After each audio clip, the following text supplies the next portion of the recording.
مصر کے اندر حضرت موسیٰ علیہ السلام نے ایک کبتی کو تھپڑ مار دیا تھا، قرآن مجید کے دامن میں یہ واقعہ موجود ہے۔ تو آپ کی جلالت اور آپ کے زور کی تاب نہ لاتے ہوئے وہ وہیں ڈھیر ہو گیا اور اس کی موت واقع ہو گئی۔ تو مصر کے حالات کشیدہ ہو گئے اور حضرت موسیٰ علیہ السلام کو مصر چھوڑنا پڑا۔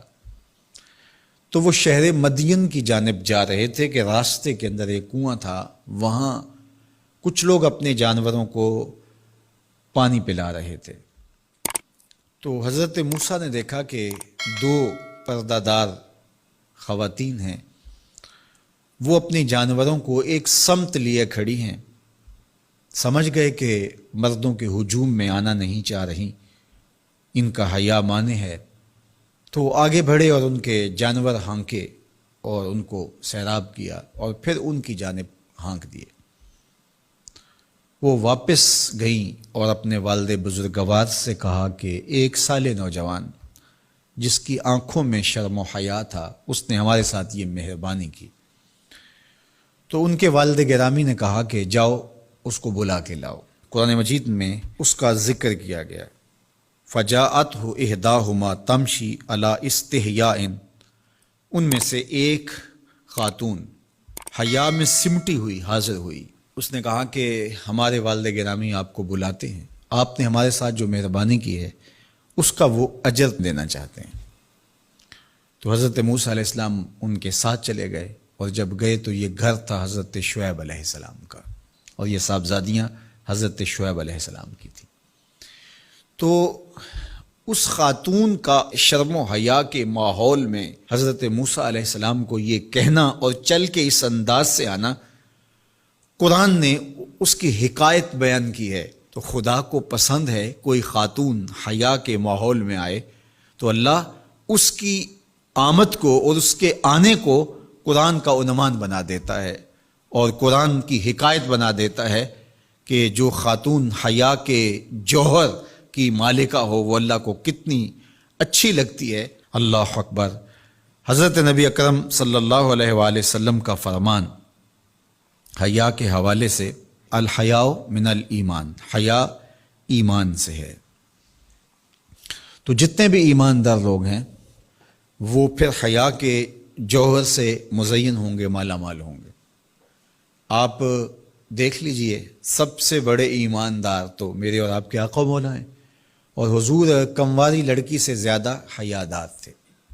باقی حضور کے اصحاب دیکھ لیجئے، ان کا حیا، اور حضور کی ازواج مطہرات کا حیا دیکھیے۔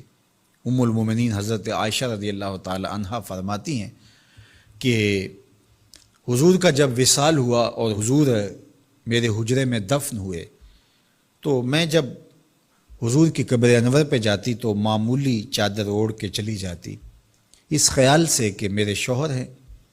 پھر حضرت ابوبکر صدیق رضی اللہ تعالیٰ عنہ کا وصال ہوا تو وہ بھی ساتھ دفن ہو گئے، تو میں پھر بھی اسی حالت میں جاتی اور میں سوچتی کہ ایک میرا شوہر ہے اور دوسرا میرا والد ہے۔ کہا پھر حضرت عمر رضی اللہ تعالیٰ عنہ کا انتقال ہوا اور وہ بھی ساتھ مدفون ہوئے۔ تو حضرت ام المومنین فرماتی ہیں کہ اب جب میں جاتی تو میرا جانے کا انداز مختلف تھا۔ فواللہ ما دخلت الا وانا مشدودۃ علی ثیابی حیاء من عمر۔ کہا اب جب بھی میں جاتی تو خوب اوڑھنی اوڑھ کے اور چادر لے کے جاتی، مجھے عمر سے حیا آتی۔ یہ ام المومنین کا انداز زندگی ہے۔ مخدرات اسلام کو اس سے سیکھنا چاہیے۔ جو قبر میں دفن ہیں ان سے بھی یہ حیا کریں، جو مومنوں کی ماں بھی لگتی ہیں۔ اور آج یہ دلائل دیے جائیں کہ پردہ تو جناب دل کا ہوتا ہے، چہرے کا پردہ تو نہیں ہے۔ باقی کسی کو اپنی آنکھ میں شرم پیدا کرنی چاہیے۔ عورت کو کیا ضرورت ہے کہ وہ اپنے آپ کو ڈھانپ کے رکھے؟ اب ام المومنین کا عمل یہ ہے کہ فرماتی ہیں کہ میں اپنے آپ کو خوب سمیٹ کے جاتی حیاء من عمر۔ عمر قبر میں ہیں لیکن ام المومنین فرماتی ہیں مجھے پھر بھی حیا آتی۔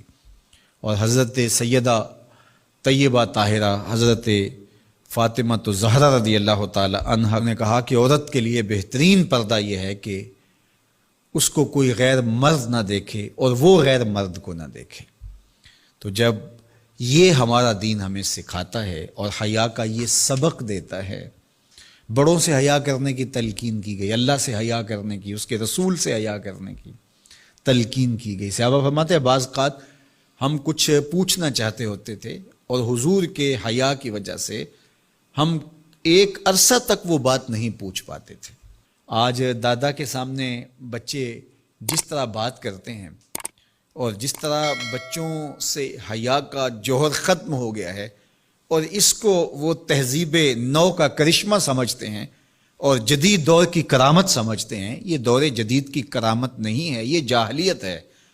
بڑوں کا احترام اور بڑوں کی عزت یہ زندگی کا جمال ہے۔